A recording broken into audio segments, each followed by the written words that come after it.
Did you know that there's a hill in Kyoto, Japan, outside of a shrine dedicated to the memory of Toyotomi Hideyoshi, which is composed entirely of ears and noses?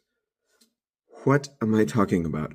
So, Hideyoshi was one of the three big military generals of the 1500s, and in the late 1500s, he tried to take over China.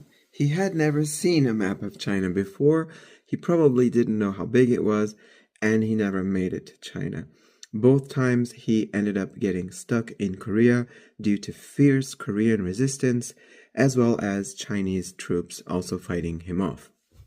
However, Hideyoshi, being a very intelligent but also very cruel military leader, had an idea. Usually at that time, soldiers were paid by the number of heads they cut off and brought back from battle, but since they were killing people over in the Korean peninsula, which is at least 200 kilometers at the shortest point away from mainland Japan, bringing back hundreds of human heads would not be very practical. So instead, Toyotomi Hideyoshi told his soldiers to cut off the noses and ears of their victims and pickle them and bring them back to Japan, and they would be paid by the number of ears and noses they brought back.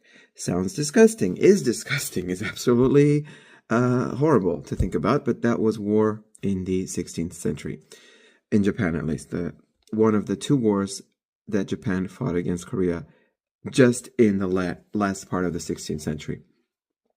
Hideyoshi was almost deified while he was still alive, and when he died, he was turned into a Shinto and Buddhist saint of sorts. I don't think there is such an actual word, but he has a shrine dedicated to peace, which is a little bit ironic considering the slaughter of hundreds of thousands of civilian and military Korean and Chinese people.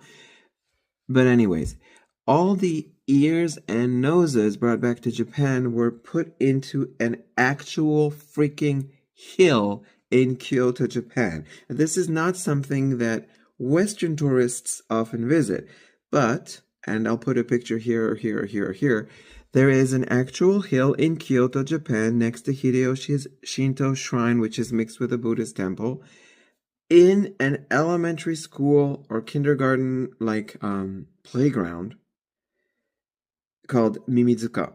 And it is literally a hill of ears and noses of Korean people who were slaughtered by the Japanese military in the 1500s.